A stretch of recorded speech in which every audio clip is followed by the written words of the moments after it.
गांव के सम्मानित व्यक्ति और हमारी माता बहनें और हमारे ग्रामीण शिक्षा अभियान में अपना सतत योगदान देकर सभी अध्यापक बंधु और अध्यापकाएं और प्यारे बच्चों, मैं आप सबको गणतंत्र दिवस की शुभकामनाएं के साथ उन महान शहीदों को श्रद्धा सुमन अर्पित करता हूँ जिनकी खातिर हमें यह पर्व मनाने का सौभाग्य प्राप्त हुआ।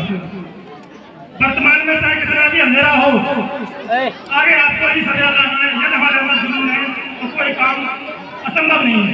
ये हम ध्यान दें कि ऐसा नहीं हो सकता। तो मैं ज्यादा समय न लेकर प्रधान जी को हम करता हूँ कि दो शब्द बताएं।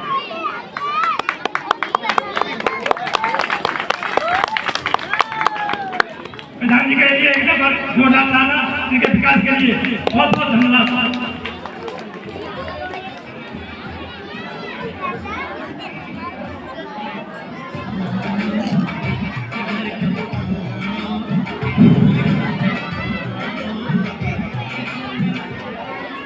बहुत बहुत धन्यवाद।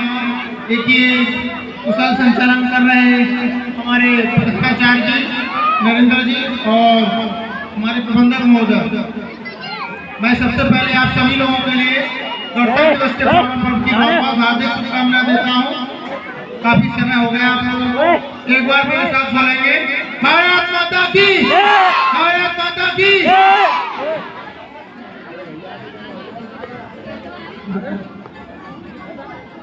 देखिए हमारे विद्यालय में उपस्थित समस्त विद्वजन, हमारे परम मित्र चंद्र प्रकाश जी, बंटी जी, हमारे जिनका हम आशीर्वाद लेते हैं, ऐसे कुंदन शास्त्री जी और देखिए और समस्त छात्र एवं छात्राओं, अध्यापकों, प्यारी माताओं और बच्चों, हम लोग स्वतंत्रता दिवस का कार्यक्रम क्यों करते हैं, एक बार इसे अच्छी तरह से जान लें। स्वतंत्रता दिवस हम इस कार्यक्रम को इसलिए करते हैं, पहले हम 15 अगस्त 1947 को हमारा देश आजाद हुआ और उस समय उससे पहले हम पर अंग्रेजों के अत्याचार थे। देखिए हमारा देश लगभग 800 वर्ष हम लोग गुलाम रहे हैं और उससे कुछ हल्की से निजात हमने पाई है। हम लोग अभी पूरी तरह से आजाद नहीं हुए हैं। अभी आपको 76वां गणतंत्र दिवस मना रहे हो, देखिए 76 वर्ष हुए हैं। उतना तो हमारे दादा, जो हमारे बाबा हैं, दादा हैं, उनकी उम्र भी उससे ज्यादा है, तो उन्होंने ये गुलामियां सही है।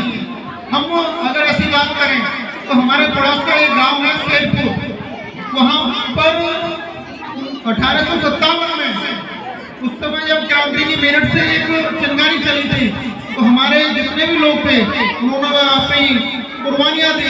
देखिए उन सब लोगों के योगदान से हमारे पड़ोस का गांव है शेरपुर, और उस गांव का नाम इसलिए शेरपुर पड़ा है क्योंकि वहाँ काफी मजबूत लोगों ने अपने आप को कुर्बान भी किया था। पहली चीज तो हमें यहाँ अपने पड़ोस से भी सीख लेनी चाहिए।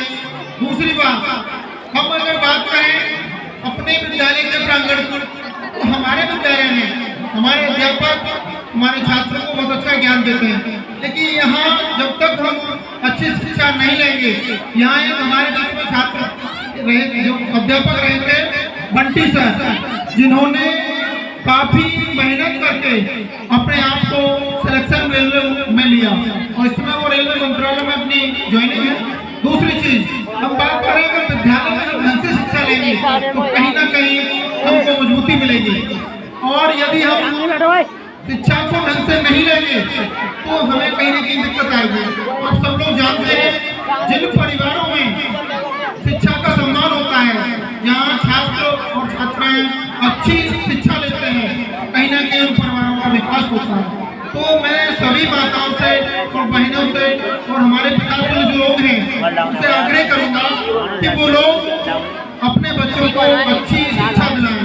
अगर वो कहीं घर पे नहीं पढ़ते हैं तो उनको हल्का सा ज्यादा न डांटे, लेकिन गुरुजी से कहें कि हमारा बालक इस तरह से कार्य करता है, या स्वयं उससे गार्जियन एक शिक्षक बन के उसको समझाएं। क्योंकि माताओं की बहुत बड़ी भूमिका रहती है बच्चों को आगे बढ़ने में। यदि माँ बच्चे पर ध्यान देगी तो कहीं ना कहीं हमारा बालक बहुत आगे जाएगा, और जो शिक्षा ले लेगा बालक वही कहीं ना कहीं नौकरी लेगा, कहीं ना कहीं आगे बढ़ेगा। तो इन सब चीजों के साथ ही हम कार्य करें। दूसरी चीज, हम दूसरे की तरफ न देखें। आज के टाइम में होकर रहा है कि लोग दूसरे व्यक्ति को कहीं ना कहीं परेशान करने में लगे हुए हैं। अगर कहीं कोई बालक तरक्की कर रहा है, हमने माना हमारे पड़ोस के बालक की कहीं नौकरी लग गई, या तो अच्छी नौकरी में चला गया, या तो वो अच्छी पढ़ाई कर रहा है, या तो कुछ अच्छा कार्य कर रहा है, या अच्छी इनकम कर रहा है, तो हम ऐसे परिवार से अपने आप को द्वेष न रखें। हम उनसे मिलकर चलें कि ये बच्चा आगे कैसे बढ़ा, और हम उससे सीख लेते हुए आगे बढ़े। क्योंकि हम लोग जब दूसरे को पीछे में लग जाएंगे तो कहीं ना कहीं अपना भला नहीं कर पाएंगे, और अपना भला हम कब करेंगे, जब हम दूसरे से प्रेम प्रीत रहेंगे। हमें सबसे प्रेम से बात करनी है, सबसे मिलके रहना है। ये जो गणतंत्र दिवस का पर्व है, ये यही हमें सिखाता है कि हम समानता रखें। कोई भी व्यक्ति अपने आप को बड़ा न समझे, कोई भी व्यक्ति अपने आप को छोटा न समझे, क्योंकि यहाँ प्रत्येक व्यक्ति को मौलिक अधिकार जो संविधान में डॉक्टर भीमराव अम्बेडकर ने दिए हैं वो बराबर हैं। भीमराव अम्बेडकर एक ऐसे महान पुरुष थे जिन्होंने हम लोगों को शिक्षा तक का अधिकार दिलाया। उनकी वजह से आज हम लोग यहाँ खड़े होकर बोल पा रहे हैं। उन्होंने जो कार्य किया वो कार्य प्रत्येक समाज को आगे बढ़ाने के लिए किया। जहाँ लोग दूसरे व्यक्ति को बोलने का अधिकार नहीं देते थे, उन्होंने उस अधिकार को दिया। और बेटियों को सबसे बड़ा अधिकार उनकी देन है, क्योंकि लोग उसको पढ़ने नहीं जाने दिया करते थे। तो ये स्थितियाँ हैं, और हम सब लोग मिलकर जब कार्य करेंगे तो आगे बढ़ेंगे। मैं और आप सब लोगों से आग्रह करूँगा, जो हमारे मास्टर हैं प्रबंधक जी इस विद्यालय को बड़ी अच्छी तरह से संचालित कर रहे हैं, आप सब लोग इनका मार्गदर्शन करें। और इस विद्यालय में अगर आपको कहीं कोई कमी लगती है तो आप सरजी विद्यालय को बताएं, कहीं कहीं ये दिक्कत है, यहाँ को इसमें सुधार करना चाहिए, तो ये सुधार को करेंगे।